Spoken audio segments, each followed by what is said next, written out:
थाना कोतवाली देहात पुलिस ने मुठभेड़ में गैंगस्टर एक्ट के मुकदमे में वांछित अभियुक्त को किया गिरफ्तार। एसपी सिटी ने दी जानकारी। आपको बता दें, वरिष्ठ पुलिस अधीक्षक के निर्देशन में पुलिस अपराध नियंत्रण हेतु अपराधियों के विरुद्ध कार्रवाई कर रही है। थाना कोतवाली देहात पुलिस ने मुठभेड़ में गैंगस्टर एक्ट के मुकदमे में वांछित अभियुक्त राशिद को घायल अवस्था में कोतवाली देहात क्षेत्र से गिरफ्तार करने में महत्वपूर्ण सफलता प्राप्त की है।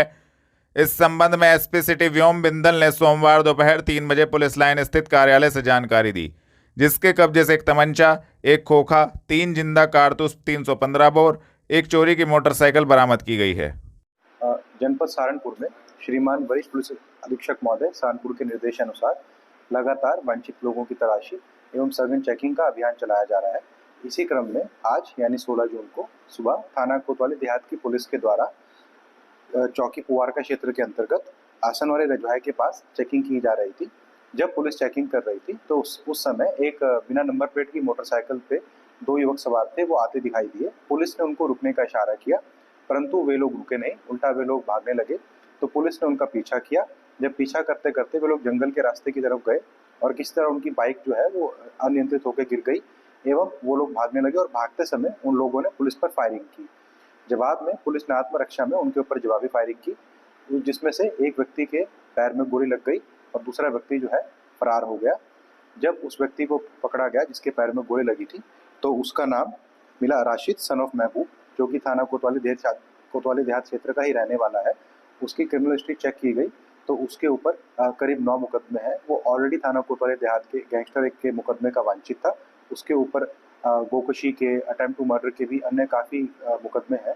दूसरा व्यक्ति जो है वो भागने में फरार हो गया। उसको ढूंढने के लिए फिलहाल जो है कॉम्बिंग की जा रही है। इसमें सुसंगत धाराओं में अभियोग पंजीकृत कर दिया गया है एवं अग्रिम विधिक कार्रवाई की जा रही है। बिड़वी शुगर मिल से निकाले गए 40 कर्मचारी नहीं दी गई महाप्रबंधक द्वारा दोबारा ज्वाइनिंग। जिलाधिकारी से मिले कर्मचारी।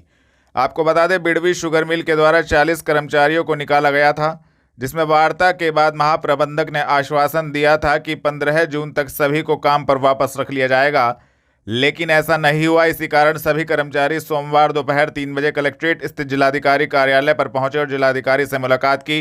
जिलाधिकारी ने सभी कर्मचारियों की समस्या को सुना और उसके समाधान का आश्वासन दिया। विजेंद्र कुमार, गांव बिजना खड़ी। क्या मामला है?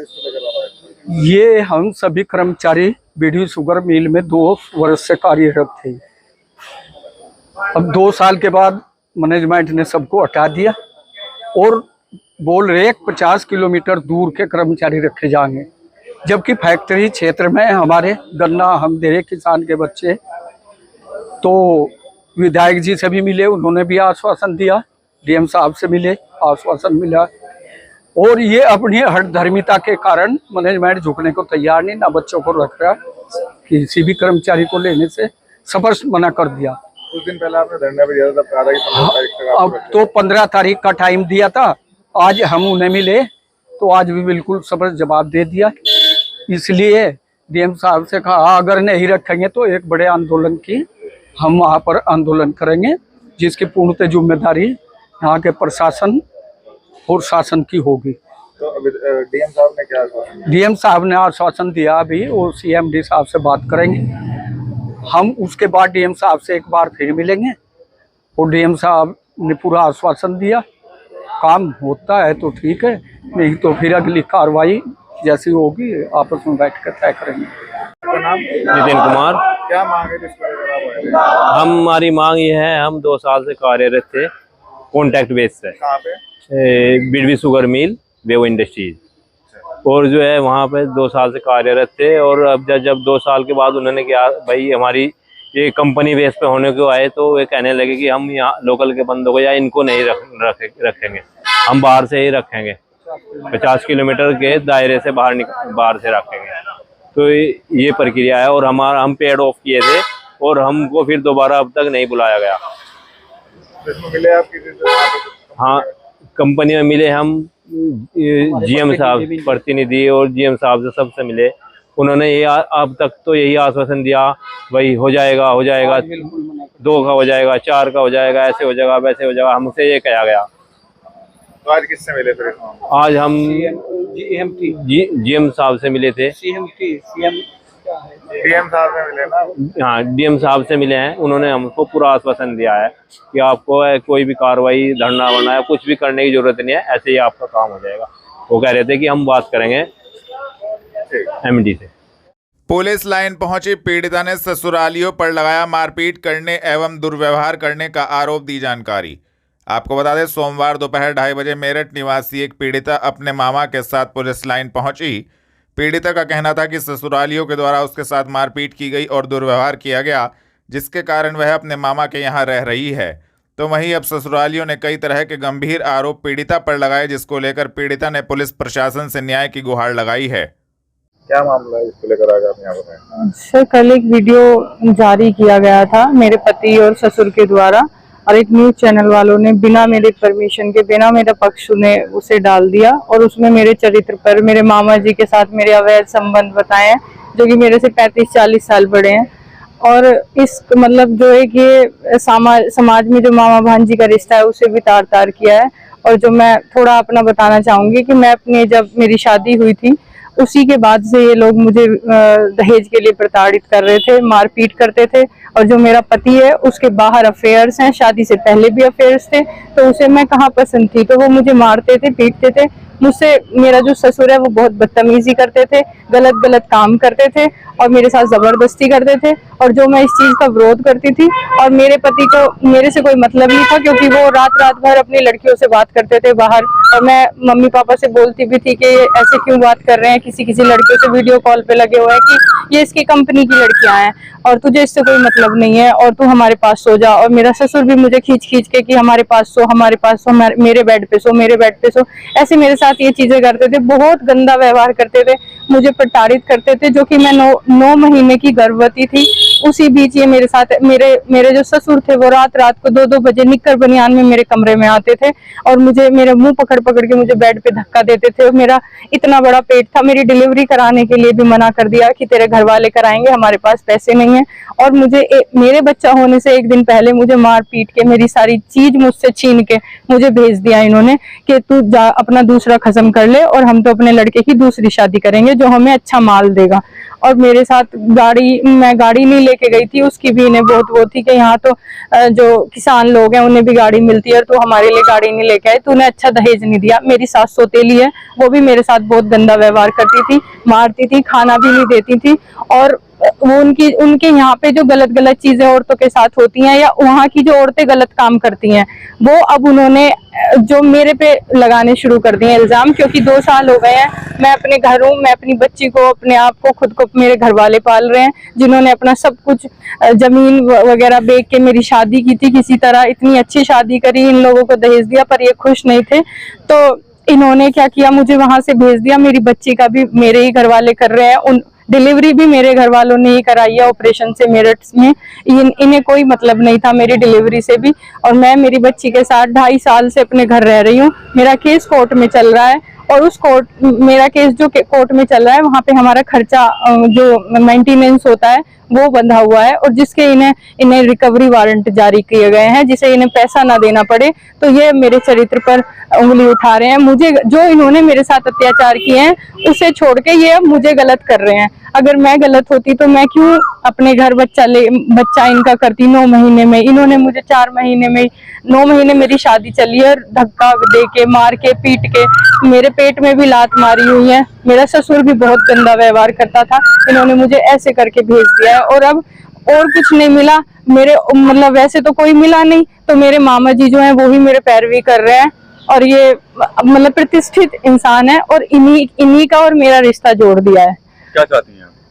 मैं अपने लिए इंसाफ चाहती हूँ और मैं इनके खिलाफ मानहानि के लिए वो करने जा रही हूँ, केस करने जा रही हूँ। जो वे पत्रकार हैं जिन्होंने मेरा पक्ष सुने बिना कि मेरे साथ कैसी गुजरी है, मैं अपनी बच्ची के साथ कैसे हूँ, 2 साल से मेरे साथ क्या क्या हो रहा है, उसे जाने बिना मेरे कैरेक्टर पे उंगली उठा के मुझे गलत साबित कर दिया है। मुझे सोनम और मुस्कान से कंपेयर कर दिया गया है। मैं उनके खिलाफ भी मुकदमा लिखवाने जा रही हूँ, उनके लिए भी कड़ी कार्रवाई करूंगी।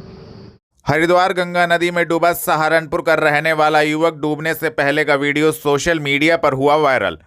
आपको बता दें, सोशल मीडिया पर एक वीडियो सोमवार दोपहर 3:30 बजे से वायरल हुआ है, जिसमें एक युवक गंगा नदी में नहाने के लिए उतरा था। यह युवक सहारनपुर के थाना सदर बाजार क्षेत्र का रहने वाला है, जो कि अपने साथियों के साथ रविवार को हरिद्वार घूमने गया था। नहाते वक्त युवक डूब गया और उसे बचाने के लिए कोई भी आगे नहीं आया। सूचना मिलते ही मौके पर परिवार पहुंच गया तो वहीं परिजनों में कोहराम मच गया है। युवक का कुछ पता नहीं लग पाया है। हरिद्वार प्रशासन युवक की तलाश कर रहा है। कलेक्ट्रेट में भारतीय किसान यूनियन चढ़ूनी ने मथुरा के डाकघर में किसानों के हुए अपमान को लेकर किया प्रदर्शन। आपको बता दें, भारतीय किसान यूनियन चढ़ूनी के किसान जिला अध्यक्ष अब्दुल कुद्दुस त्यागी के नेतृत्व में सोमवार शाम 4 बजे कलेक्ट्रेट परिसर में एकत्रित हुए। मथुरा डाकघर में किसानों के साथ हुई अभद्रता के विरोध में कलेक्ट्रेट स्थित जिलाधिकारी कार्यालय के बाहर जोरदार प्रदर्शन किया गया। इस दौरान 3 सूत्रीय मांगों को लेकर जिला प्रशासन को ज्ञापन भी प्रेषित किया गया, जिसको लेकर संबंधित जानकारी भी दी गई। जय जवान जय किसान। मेरा नाम प्रियदीप त्यागी, प्रदेश उपाध्यक्ष पश्चिम उत्तर प्रदेश भारतीय किसान यूनियन चढ़ूनी। आज हम आए हैं जिलाधिकारी सहारनपुर के कार्यालय पर। बीते दिनों मथुरा के अंदर एक डाकघर के ऊपर धरना चल रहा था संगठन का, जिसमें डाकघर अधीक्षक के द्वारा संगठन के पदाधिकारियों कार्यकर्ताओं के साथ में अभद्र व्यवहार किया गया और उसके खिलाफ आवाज उठाने के बाद भी उल्टे मुकदमे उन पर किए गए हैं। इसी संबंध में अध्यक्ष की बर्खास्तगी के लिए पूरे प्रदेश के अंदर प्रत्येक जिले पर मुख्यालय पर हमने जो है सब जगह आज दिए जा रहे हैं ज्ञापन, और मांग करी जा रही है कि जल्दी जल्दी इस पर कार्रवाई हो, वरना एक महापंचायत मथुरा डाकघर के ऊपर होगा और उसका जिम्मेदार शासन प्रशासन होगा। धन्यवाद। मेरा नाम अब्दुल कुद्दूस त्यागी, जिला अध्यक्ष सहारनपुर भारतीय किसान यूनियन चढ़ूनी। क्या समस्या है इसको लेकर? समस्या आज राष्ट्रीय आह्वान पर पूरे उत्तर प्रदेश में सभी जिला मुख्यालयों पे ज्ञापन दिए गए हैं। एक मथुरा में 10 जून से हमारी यूनियन का धरना प्रदर्शन चल रहा था, जो मथुरा की टीम थी उनका डाकघर पे मथुरा में। तो जो डाक अधीक्षक थे वहां मथुरा के, उन्होंने उनके साथ बहुत बदतमीजी करी हमारे पदाधिकारियों के साथ, और सीओ सिटी साहब और मजिस्ट्रेट साहब के आह्वान पे भी उन्होंने वार्ता नहीं करी और अभद्र भाषा का बहुत प्रयोग किया उन्होंने। इसी के संबंध में आज पूरे उत्तर प्रदेश में ज्ञापन लगाए गए हैं ताकि उन पर सरकार कोई कार्रवाई करे। बस यही आज के। मुख्यमंत्री कृषक दुर्घटना कल्याण योजना के तहत 95 लाभार्थियों को दिए गए 4,55,50,000 रुपए की धनराशि। आपको बता दें, कलेक्ट्रेट सभागार में सोमवार शाम 6:30 बजे उत्तर प्रदेश सरकार की महत्वाकांक्षी योजना मुख्यमंत्री कृषक दुर्घटना कल्याण योजना के तहत एक महत्वपूर्ण कार्यक्रम का आयोजन किया गया। कार्यक्रम राज्य मंत्री संसदीय कार्य एवं औद्योगिक विकास उत्तर प्रदेश शासन जसवंत सैनी, विधायक नकुड़ मुकेश चौधरी, विधायक रामपुर मनिहारन देवेंद्र निम, जिला पंचायत अध्यक्ष मांगेराम चौधरी, पूर्व सांसद राघव लखनपाल शर्मा, जिलाधिकारी मनीष बंसल और जिला अध्यक्ष महेंद्र सिंह सैनी की उपस्थिति में संपन्न हुआ। इस अवसर पर मुख्यमंत्री योगी आदित्यनाथ की उपस्थिति में अंबेडकर नगर में आयोजित कार्यक्रम का सजीव प्रसारण भी दिखाया गया। जनपद में यह कार्यक्रम कलेक्ट्रेट सभागार समेत सभी तहसीलों में भी आयोजित किया गया। जिले में इस योजना के अंतर्गत 95 लाभार्थियों को 4,55,50,000 रुपए की धनराशि की स्वीकृति के प्रमाण पत्र वितरित किए गए, जिसमें से 60 लाभार्थियों को कलेक्ट्रेट सभागार में 2.87 करोड़, तहसील स्तर पर आयोजित कार्यक्रमों में 35 लाभार्थियों को 1.6850 करोड़ की धनराशि की स्वीकृति के प्रमाण पत्र वितरित किए गए। कलेक्ट्रेट सभागार में जिलाधिकारी ने की प्रभारी अधिकारी द्वारा दिए गए निर्देशों के अनुपालन आख्या की समीक्षा। आपको बता दें, जिलाधिकारी मनीष बंसल की अध्यक्षता में कलेक्ट्रेट स्थित सभागार में प्रमुख सचिव कृषि शिक्षा एवं कृषि अनुसंधान, कृषि विपणन, कृषि विदेश व्यापार एवं निर्यात प्रोत्साहन विभाग उत्तर प्रदेश शासन, जनपद के नोडल अधिकारी रविंद्र द्वारा दिए गए निर्देशों के अनुपालन के संबंध में समीक्षा बैठक सोमवार शाम 6 बजे आहूत की गई। बैठक में जिलाधिकारी ने निर्देश दिए कि प्रधानमंत्री आवास योजना ग्रामीण में जिन लाभार्थियों के मानक अनुसार निर्धारित स्तर तक आवास का निर्माण कर लिया गया है, उनकी द्वितीय किस्त तत्काल जारी करते हुए रिपोर्ट उपलब्ध कराएं। ऐसे लाभार्थी जिनकी तीसरी किस्त जारी हो चुकी है और उन्होंने निर्माण कार्य पूर्ण नहीं किया, उनसे व्यक्तिगत रूप से मिलते हुए उनको प्रोत्साहित करते हुए निर्माण कार्य पूर्ण कराया जाए। उन्होंने निर्देश दिए कि सभी अधिकारी सुनिश्चित करें कि अनुपालन आख्या अद्यतन, स्पष्ट और तथ्यात्मक हो। मनीष बंसल ने प्रधानमंत्री आवास योजना शहरी की समीक्षा करते हुए निर्देश दिए कि ऐसे लाभार्थी जिनको किस्त मिल चुकी है मगर उन्होंने निर्माण नहीं कराया है, ऐसे डिफॉल्टर लाभार्थियों को आरसी जारी करते हुए उनसे अवमुक्त धनराशि की वसूली की जाए। पंचायतों में बन रहे निर्माणाधीन सामुदायिक शौचालयों में अवशेष को यथाशीघ्र पूर्ण करने के निर्देश दिए। स्वच्छ भारत मिशन ग्रामीण के अंतर्गत ठोस एवं तरल अपशिष्ट प्रबंधन के लिए प्राप्त धनराशि से कार्य कराते हुए बचे हुए सभी गांवों को ODF मॉडल प्लस बनाया जाए। निर्माणाधीन ग्राम पंचायत सचिवालयों को इसी माह पूर्ण करने के निर्देश दिए। सड़क निर्माण में बाधा बन रहे रैंप JCB से ध्वस्त किए नगर निगम ने जनसुनवाई एवं IGRS पोर्टल पर आई शिकायतों पर की कार्रवाई। आपको बता दें, नगर निगम ने सोमवार शाम 4 बजे वार्ड 38 में सड़क निर्माण में बाधा बन रहे 2 रैंप को परिवर्तन दल ने JCB से ध्वस्त किया। इसके अलावा जनसुनवाई में आई शिकायतों पर भी कार्रवाई की गई। IGRS पोर्टल की शिकायतों पर जांच कर चेतावनी दी गई। वार्ड नंबर 38 गढ़ी मलूक में नगर निगम द्वारा एक सड़क का निर्माण कराया जा रहा है, लेकिन 2 घरों के रैंप सड़क निर्माण में बाधा बन रहे थे। इस पर नगर आयुक्त के निर्देश पर नगर निगम के प्रवर्तन दल ने दोनों रैंप को JCB की मदद से ध्वस्त कर दिया। कलेक्ट्रेट पहुंचे भारतीय किसान यूनियन बेदी गुट ने चमारी खेड़ा टोल के मैनेजर पर लगाया झूठे मुकदमे करवाने का आरोप। आपको बता दें, भारतीय किसान यूनियन बेदी गुट के किसान सोमवार दोपहर 3:30 बजे जिलाध्यक्ष अंकुर बर्मन के नेतृत्व में कलेक्ट्रेट स्थित जिलाधिकारी कार्यालय पर पहुंचे, जहां पर उन्होंने चमारी खेड़ा टोल के मैनेजर पर दुर्व्यवहार एवं झूठे मुकदमे करवाने का आरोप लगाया। इस संबंध में एक ज्ञापन जिला प्रशासन को प्रेषित किया गया और कराए गए मुकदमों को लेकर निष्पक्ष जांच की मांग की गई। मेरा नाम अंकुर बर्मन, भारतीय किसान यूनियन बेदी से जिलाध्यक्ष सहारनपुर। भारतीय किसान यूनियन बेदी से जिलाध्यक्ष सहारनपुर। आज जो आए हैं, जिस प्रकरण में आए हैं हम 15/5/2025 को हमने सैयद माजरा टोल चमारी खेड़ा पर एक धरना प्रदर्शन किया था, जिसको लेकर हम जो है आज आए हैं। वहाँ पर जो है टोल मैनेजर राजन तिवारी जी के द्वारा भारतीय किसान यूनियन बेदी के पदाधिकारियों पर झूठे मुकदमे लगाए हुए हैं। आज जिलाधिकारी से मिलकर उन झूठे मुकदमों की निष्पक्ष जांच कराई जाए। अगर भारतीय किसान यूनियन बेदी के पदाधिकारी दोषी हैं तो उनके खिलाफ कार्रवाई की जाए, या वो मुकदमे झूठे हैं तो राजन तिवारी जो टोल मैनेजर हैं चमारी खेड़े के, उनके खिलाफ कार्रवाई की जाए। सहारनपुर विकास प्राधिकरण ने अवैध निर्माण कार्यों पर की सील एवं ध्वस्तीकरण की कार्रवाई। आपको बता दें, सोमवार शाम 6 बजे सहारनपुर विकास प्राधिकरण ने जोन 10 के अंतर्गत चिनाई के कार्य, सड़क बनाने के कार्य, मिट्टी भराई के कार्य, जोन 4 के अंतर्गत अवैध प्लॉटिंग के कार्य, ऑफिस बनाने के कार्य, डिमार्केशन के कार्य, कॉलोनी को विकसित करने के कार्य को ध्वस्त कर दिया। उक्त कार्रवाई सार्थक शर्मा सहायक अभियंता, प्रदीप गोयल अवर अभियंता, शोएब आलम अवर अभियंता के सहयोग से संपन्न की गई। गागालेडी कस्बे के व्यापारियों ने आम जनमानस की समस्याओं को लेकर जिलाधिकारी से की मुलाकात, सौंपा ज्ञापन। आपको बता दें, पश्चिमी उत्तर प्रदेश संयुक्त उद्योग व्यापार मंडल के प्रतिनिधिमंडल ने जिलाधिकारी से मुलाकात कर जिला अध्यक्ष जयवीर राणा के नेतृत्व में अपनी मांगों को लेकर संबंधित ज्ञापन सौंपा, जिसमें उन्होंने बताया कि कस्बा गागालेडी में नालों की सफाई न होने के कारण व्यापारियों की दुकानों में पानी भर जाता है। इस मुद्दे को प्रमुखता से उठाया। साथ ही उन्होंने कहा कि गागालेडी से देवबंद रोड पर इंडियन पेट्रोल पंप के पास बना नाला अधूरा पड़ा है, जिससे पानी की निकासी नहीं हो पाती है। यह एक गंभीर समस्या है। इस नाले को पूरा कराया जाए, जिससे गंभीर समस्या से व्यापारियों को, आम जनमानस को राहत मिल सके। इसको लेकर संबंधित जानकारी दी। मैं जयवीर राणा, जिला अध्यक्ष पश्चिमी उत्तर प्रदेश संयुक्त उद्योग व्यापार मंडल।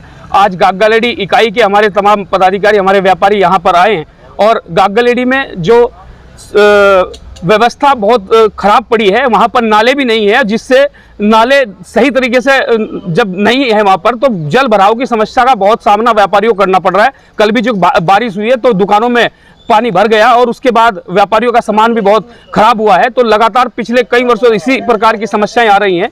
तो उसी के नियत हम जिलाधिकारी महोदय से आज मिले और तमाम बिंदुओं पर उन्होंने संज्ञान कराने का काम किया है। उन्होंने आश्वस्त किया है कि हम तमाम बिंदुओं पर विचार करते हुए काम करने का काम करेंगे। और वहाँ पर लाइट की व्यवस्था बिल्कुल नहीं है चौराहों पर, और जिससे घटनाएं पर वहाँ पर आगामी पहले भी हो चुकी हैं। तो इसलिए कांवड़ यात्रा अभी नज़दीक है, तो कांवड़ यात्रा में इस तमाम व्यवस्थाएं सुनिश्चित हों, तो ये हम लोगों की मांग है, और जिससे हमारी कांवड़ यात्रा भी अच्छे तरीके से निकल पाए और व्यापारी भी उसमें सहयोग कर पाए।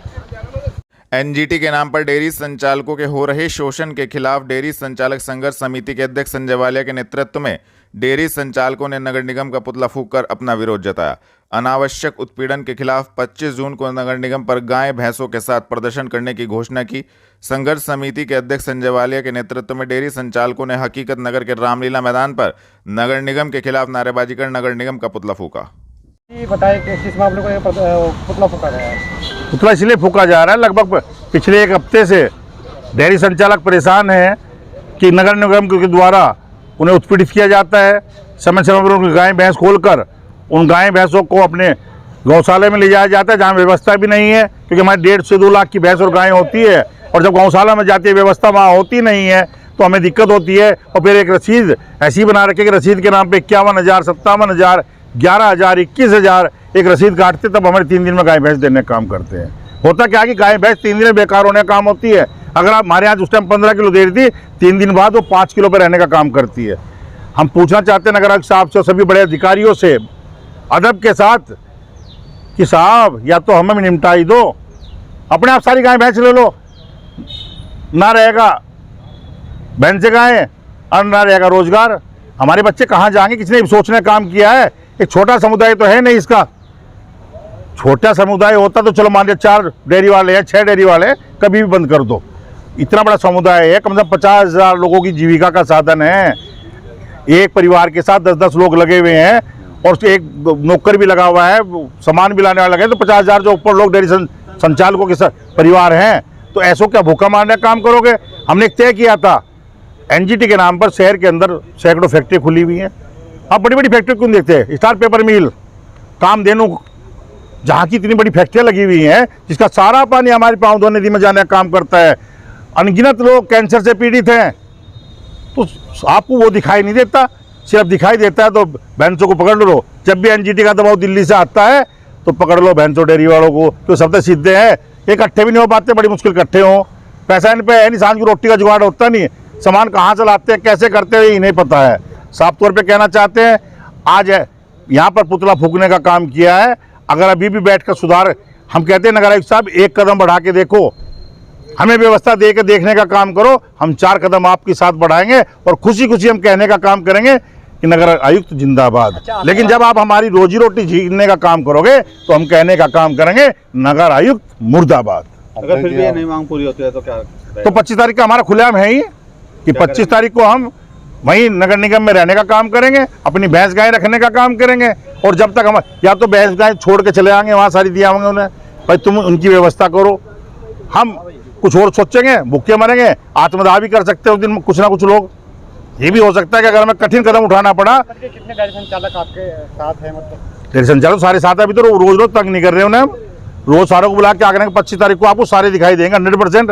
कोई डेयरी संचालक ऐसा नहीं होगा 25 तारीख में जो आपके साथ ना हो। आज तो सिर्फ ये कि हम सांकेतिक करने का काम कर रहे हैं, काम ज्यादा है डेयरी वालों पे, लगातार ऐसा नहीं कि उन्हें तंग करने का काम करें। 25 तारीख को आपको सारे के सारे जितने शहर के अंदर छोटे बड़े डेयरी संचालक हैं सब आपके सामने होंगे और वहीं पर रहने का काम करेंगे और वहीं खाने का काम।